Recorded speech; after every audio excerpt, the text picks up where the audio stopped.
Okay, so I watched Inside Xbox earlier, and when I tell you that the star of the show was Aaron Greenberg's fridge, closely followed by Sarah Bond's cushions in a basket, you'll get some idea of how good I thought it was.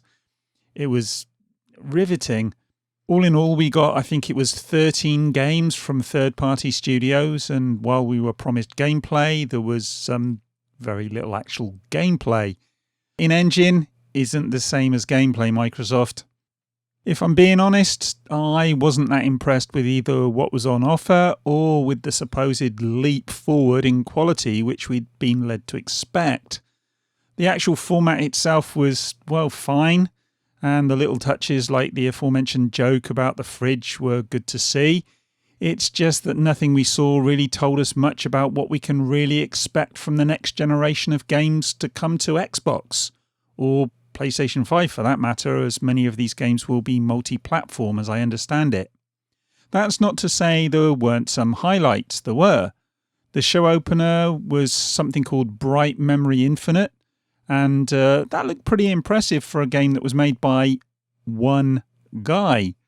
And while it was derivative, it did look like it could be, well, cool to play, especially as it looked like a cross between Bulletstorm and Titanfall. Whether it's single player, multiplayer or both, I don't know, but I'll be keeping an eye open for it and hopefully it will be good to play. Of course, this wouldn't be Xbox if they didn't have some sort of slogan on offer, and this show's slogan was Smart Delivery. They repeated it at every opportunity, and, you know, not surprisingly, because a lot of these games, in fact maybe all of these games, had Smart Delivery. And for those of you who don't know, smart delivery is a fantastic idea.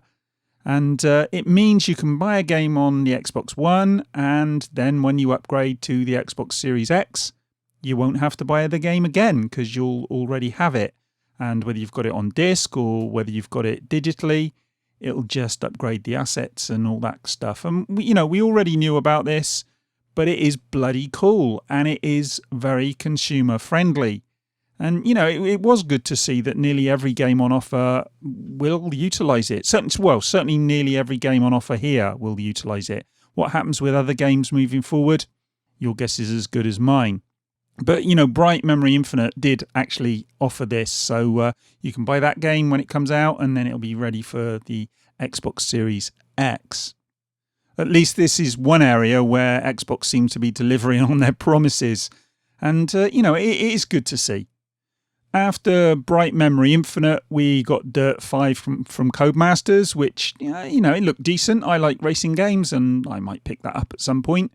And then we got the first of several horror-based games in Scorn, which seemed to take its art style directly from the drawings of H.R. Geiger, and appears to feature an erect and inverted penis dripping something unpleasant while it thrusts backwards and forwards. I kid you not. If you're into body horror, this looks like it might be right up your alley, though not literally, I hope. And frankly, the game looks bloody terrifying to me. I'm not sure whether it'll be for me or not. I'm not really into horror games, but if that's your thing, this might be cool. We didn't get much more than what we saw on screen, and maybe there's more out there, and go and have a look. I was initially even more terrified by the next game though, as I thought it was called Chavs. The absence of any Burberry did tip me off though, and I realised that it was actually called Chores. Not sure if I'm pronouncing that correctly, but that's how it's spelled. Chorvs. Whatever a chorv is, but I'm hoping that they're not space chavs. The gameplay looks okay, but it didn't really blow my mind. And, I'll have to wait and see and find out whether it's any good or not before I buy it. One game I probably won't be buying, though, is Madden, which seemed to be presented by a guy whose mum was out of the room when he got dressed. I couldn't help but think that he was going to have a red ring on his forehead when he removed his baseball cap, which he seemed not to notice was on backwards. I don't know, kids today. I keep telling my kid not to put his baseball cap on backwards, but he won't listen. They won't listen, will they, these kids? It was confusing because I didn't know that Americans played rugby, and I didn't know that they wore baseball caps either. Well, you live and learn, I suppose. And did I mention Sarah Bond's basket of cushions? Seriously, I was impressed. And, I'm not kidding when I say that the cushions in our house usually end up on the floor after about 5 minutes of being on the sofa because my lad tends to kick them off.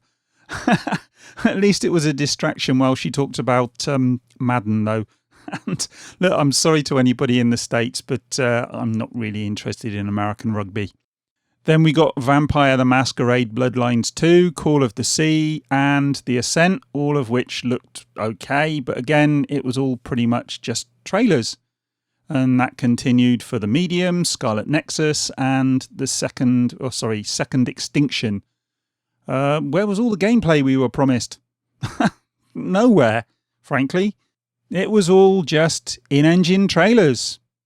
Yakuza Like a Dragon did look mental, and I may pick that up even though I've not really played the Yakuza games before, and Assassin's Creed Valhalla was just the icing on the disappointment cake.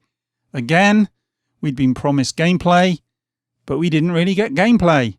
There's a bit of a theme going on here, isn't there?